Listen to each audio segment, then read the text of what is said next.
നമസ്കാരം. നക്ഷത്രഫലം പ്രോഗ്രാമിലേക്ക് സ്വാഗതം. ഇന്ന് ഏപ്രിൽ മാസം 1-ാം തീയതി തിങ്കളാഴ്ച, അവിട്ടം നക്ഷത്രമാണ്. തിങ്കളാഴ്ച പിറന്നാൾ വരുന്നത് വളരെ അനുകൂലമാണ് എന്നാണ് ആചാര്യന്മാർ പറയുന്നത്. പ്രത്യേകിച്ച് വിവാഹ കാര്യങ്ങളിൽ ഒരു തീരുമാനമാകുവാൻ ഭാഗ്യമുള്ള ഒരു വർഷമാണ് വരുന്നത് എന്നുള്ള കാര്യം പ്രത്യേകിച്ച് ഓർത്തിരിക്കുക. ആഗ്രഹ സാഫല്യം ഉണ്ടാകാം, പ്രണയമൊക്കെ വിവാഹത്തിലെത്താനുള്ള ഒരു ഭാഗ്യമുള്ള വർഷമാണ് എന്നും പ്രത്യേകിച്ചറിയുക. ആദ്യമായി മേടം രാശി. അശ്വതി, ഭരണി, കാർത്തിക ആദ്യത്തെ കാൽഭാഗം. ദൂരെ യാത്രയൊക്കെ കഴിയുന്നതും ഒന്ന് കുറയ്ക്കുക. 2 വീലർ റൈഡിങ്ങും ഒന്ന് കുറയ്ക്കുന്നത് വളരെ നല്ലതാണ്. സാമ്പത്തികമായി ചെറിയ നേട്ടങ്ങളെന്ന് കാണുന്നു. ഇടവം രാശി. കാർത്തിക അവസാനത്തെ മുക്കാൽ ഭാഗം, രോഹിണി, മകയിരം ആദ്യത്തെ പകുതി ഭാഗം. മീഡിയ, സിനിമയിലൊക്കെ പ്രവർത്തിക്കുന്നവർക്ക് പുതിയ അവസരം, പണം ഒക്കെ ലഭിക്കുവാനുള്ള ഭാഗ്യമുണ്ട്. അവർക്ക് പൊതുവെ സന്തോഷകരമായിട്ടുള്ള അനുഭവങ്ങളും പ്രതീക്ഷിക്കുക. അവാർഡോ റെക്കഗ്നിഷനോ ഒക്കെ വരാനുള്ള ഒരു ഭാഗ്യമുണ്ട്. മിഥുനം രാശി. മകയിര അവസാനത്തെ പകുതി ഭാഗം, തിരുവാതിര, പുണർദം ആദ്യത്തെ മുക്കാൽ ഭാഗം.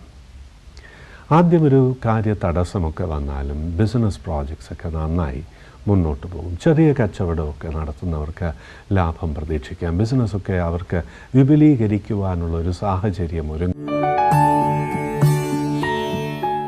കർക്കിടകം രാശി. പുണർദം അവസാനത്തെ കാൽഭാഗം, പൂയം, ആയില്യം. ജോലിയുള്ളവർക്ക് കുറച്ചുകൂടി മെച്ചമായിട്ടുള്ള ജോലി. പ്രൊഫഷണൽസിന് doctors, lawyers, engineers, business executives അവർക്കൊക്കെ MNC പ്ലേസ്മെൻറ്റോ വിദേശത്ത് ജോലിയോ ഒക്കെ തരപ്പെടുന്ന ഒരു ദിവസമാണ്. കാര്യങ്ങളിലൊക്കെ ഒരു തീരുമാനമെടുക്കുവാൻ അല്പം ബുദ്ധിമുട്ടുള്ളൊരു ദിവസമാണ്. പൊതുവെ അലസത തീരുമാനങ്ങളെ സ്വാധീനിക്കാം എന്നുള്ളത് കൊണ്ടാണ്. അതുകൊണ്ട് നഷ്ടങ്ങൾ വരാതിരിക്കുവാൻ പ്രത്യേകം ശ്രദ്ധിക്കണം. കന്നിരാശി. ഉത്രം അവസാനത്തെ മുക്കാൽ ഭാഗം, അത്തം, ചിത്തിര ആദ്യത്തെ പകുതി ഭാഗം. പെട്ടെന്ന് കോപമൊക്കെ വരുവാൻ സാധ്യതയേറെയുള്ള ദിവസമാണ്. അതുകൊണ്ട് തന്നെ ചെറിയ പ്രയാസങ്ങൾ, ചിന്തിക്കാതെയുള്ള അഭിപ്രായ പ്രകടനം കൊണ്ട് ഓഫീസിലും സ്കൂളിലും കോളേജിലുമൊക്കെ ചെറിയ പ്രയാസങ്ങൾക്കുള്ള സൂചന ഏറെയുള്ള ഒരു ദിവസമാണ്. തുലാം രാശി. ചിത്തിര അവസാനത്തെ പകുതി ഭാഗം, ചോതി, വിശാഖം ആദ്യത്തെ മുക്കാൽ ഭാഗം. വൈകാരികമായി ചെറിയ ടെൻഷൻസൊക്കെ കാണും. രാശിയിൽ ജനിച്ചവരുടെ കുട്ടികളുടെ ജീവിതത്തിൽ ഒക്കെ ചെറിയ പ്രയാസങ്ങൾ, വിദ്യാഭ്യാസ കാര്യങ്ങളിൽ ചെറിയൊരു മുടക്കമോ ഒക്കെ വരാനുള്ളൊരു സൂചനയുള്ളതുകൊണ്ട് അല്പം ഒരു ടെൻഷൻ അതിനകത്ത് കാണുന്നുണ്ട്. വൃശ്ചികം രാശി. വിശാഖം അവസാനത്തെ കാൽഭാഗം, അനീഴം, തൃക്കേട്ട. ഉദ്ദേശിക്കുന്ന പല കാര്യങ്ങളും ഉദ്ദേശിക്കുന്ന സമയത്ത് നടക്കാത്തത് കൊണ്ടൊരു ടെൻഷൻ വരാം. എന്താ കാര്യങ്ങളൊക്കെ നടക്കാത്തതെന്ന് തോന്നാം. അതുകൊണ്ട് ഊർജ്ജസ്വലത അല്പമൊന്ന് കുറയാം. ഇതുകൊണ്ട് അതൊന്നും കുറയ്ക്കരുത് എന്നുള്ളതാണ്. ഊർജ്ജസ്വലതയോടുകൂടി മുന്നോട്ട് പോവുക. വിദ്യാഭ്യാസ കാര്യങ്ങളിലും ജോലിയിലും ബിസിനസ്സിലും ദിവസം മുന്നോട്ട് പോകും തോറും നേട്ടങ്ങൾ തന്നെയാണ് കാണുന്നത്. ധനുരാശി. മൂലം, പൂരാടം, ഉത്രാടം ആദ്യത്തെ കാൽഭാഗം. വസ്തു വിൽക്കുക, വാങ്ങുക, പിന്നെ വിവാഹകാര്യം, പ്രണയകാര്യം, ഇതിലൊക്കെ ഈ തീരുമാനമെടുക്കുവാൻ അത്ര നല്ലൊരു ദിവസമല്ല. കാരണം തെറ്റായിട്ടുള്ള തീരുമാനങ്ങൾക്ക് സാധ്യത ഏറെയുള്ളൊരു ദിവസമാണെന്ന് പ്രത്യേകിച്ചറിയാം. യാത്ര കൊണ്ട് ചെറിയ പ്രയാസങ്ങളൊക്കെ വരാം. 2 വീലർ റൈഡൊക്കെ കഴിയുന്നതൊന്ന് കുറയ്ക്കുക.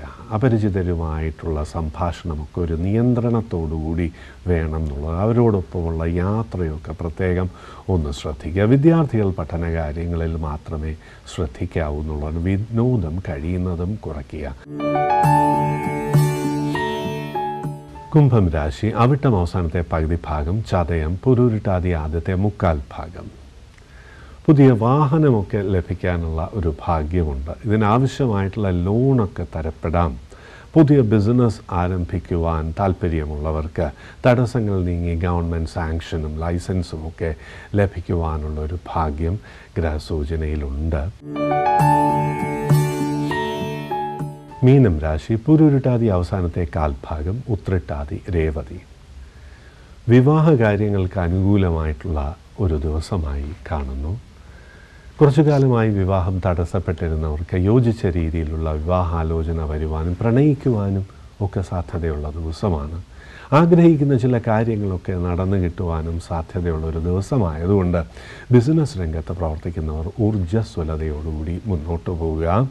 ലോണോ അല്ലെങ്കിൽ ബന്ധുക്കളെ കൊണ്ട് സഹായമോ ഒക്കെ വന്നു ചേരുന്ന ദിവസമാണെന്നും പ്രത്യേകിച്ചറിയുക.